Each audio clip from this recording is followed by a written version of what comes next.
I am going to make a wild yeast from some foraged juniper berries to use in raspberry mead and some birch beer that I want to ferment. I've got a quart-sized jar, and I'm going to put a half a cup of these juniper berries in here, and you can see the white bloom on these dried berries. That means that there is wild yeast on there. So we'll pour these in the jar. I need a half a cup of sugar, and I'm using raw organic cane sugar. That's going to feed the yeast. And then we need 1.5 cups of water, and I'm going to use filtered water so that there's no chlorine in it to inhibit the fermentation. We're going to mix this up, dissolve the sugar, and let it sit in a warm, dry place that is away from direct sunlight. So I'm going to put it under my sink. And I'm using my easy fermenter lid,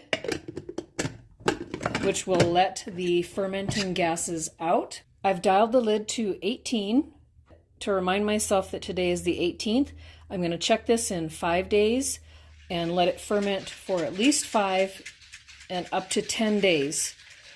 It'll bubble, and when the bubbling dies down, 1 cup of it strained will equal enough for a batch of birch beer using the birch syrup that I made from birch sap I tapped in the wild, and enough for a batch of raspberry mead. I've got raspberries in the freezer from my raspberries in the yard. I'm going to use this wild fermented yeast for brewing as an alternative to buying champagne yeast or brewer's yeast. My wild juniper yeast for brewing has been fermenting for a while. I haven't opened it to see if it seems okay, but I also got some champagne yeast, and I'll include links for that in the description box below if you want to get some. Oh my goodness, that smells really good. The juniper yeast, the wild yeast that I made, smells like grapey beer. Oh wow, I am so excited to use that. So what I'm going to do today is make raspberry mead. I'm going to make 1/2 gallon jar with my wild yeast that I made, and another 1/2 gallon jar with the purchased champagne yeast to do a comparison. What I first need to do is put 2/3 cup of raw honey into each jar, 1/2 to 2/3 of a cup. Raw honey is not cheap either. I just bought 2 of these, and each one of these was, I forget, $16 today. Whew. All right, so here's 1 jar. And we'll get the other one going. Now my raspberries are out of my own backyard, and they're so prolific. I trade my raspberries with a coworker who has chickens because I'm not allowed to have chickens in town yet, which is totally ridiculous. I have so many raspberries, and they're very labor intensive for picking. I freeze them after I vacuum seal the bag. So I've got lots of raspberries in the freezer. I don't know if it was this summer, maybe this summer before, I got, besides what I used and what I traded for eggs, I had 64 cups of raspberries in the freezer. I have boiled some filtered water, 3 cups, and it's cooling so that it's between 90 and 100 degrees. I've also got a 1/4 cup of that water that is about 90 to 100 degrees, and I need to kind of temper, I don't know what they call it. Do they call it blooming? Whatever. I need to put about a 1/4 cup of this packet into this 1/4 cup of water. Very, very little of this yeast. That's probably about a 1/4, and this needs to sit for 20 minutes. I'm just going to seal up the remainder of this in a baggie and put it in the fridge until I need to use it again. I also want to get my wild yeast out of here. So I'm going to filter some of this off. Oh, it smells like wine already. It just is the coolest thing. I need a cup of this.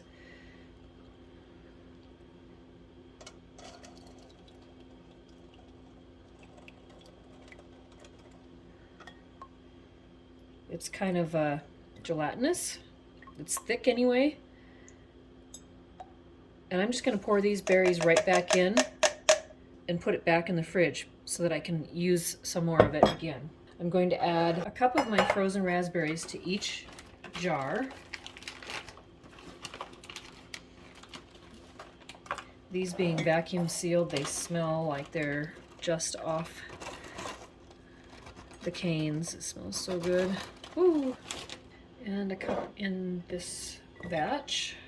Now I'll have to label these appropriately, but one of them is getting my wild fermented yeast from the dried juniper berries that I foraged in the right-hand jar. And then I need to add this water that is, it's got to be under 100 degrees, between 90 and 100. It's at 97.7. So I'm going to fill this up with this warm water.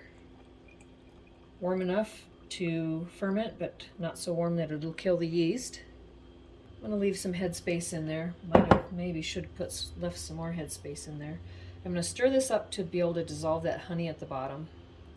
1/24 of a packet, which means that I've got 6 times too much in here. So I'm going to put 1/6 of this in here. Maybe about like that. The boiled but cooled water. And then I'm going to, as lightly as I can, try to get this honey off the bottom so that it mixes. There's just no delicate way to do this. Okay, put one fermenting lid on this one. Make sure it's tight so it doesn't leak, since I'm going to be turning them over. Put this lid on.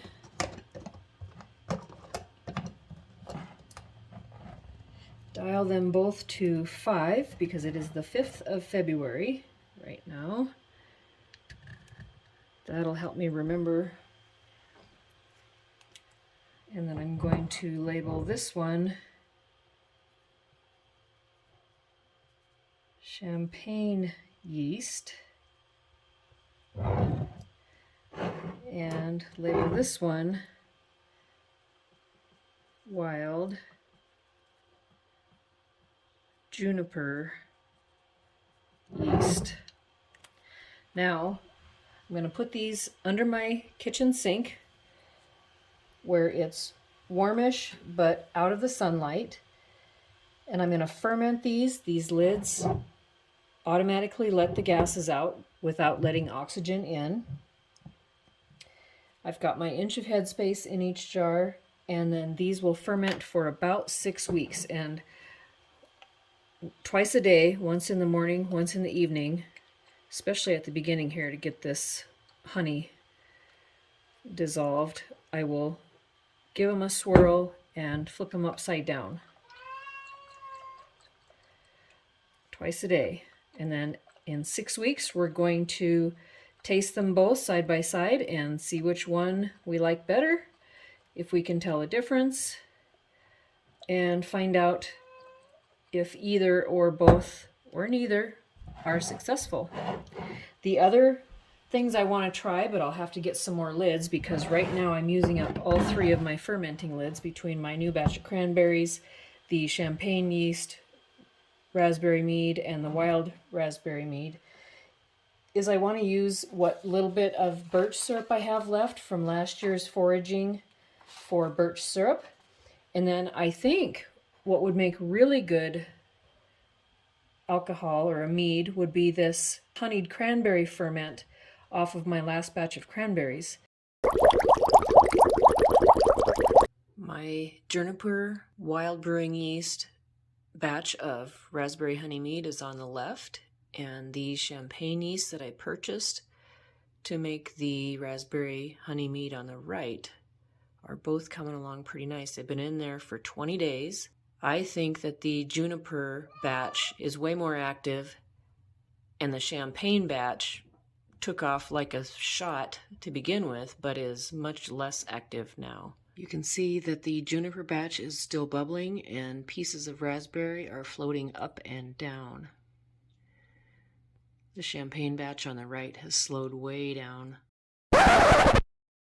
Oh shoot, quart mason jar, doggone it. Next, watch this video where I tapped birch trees in the woods and made syrup.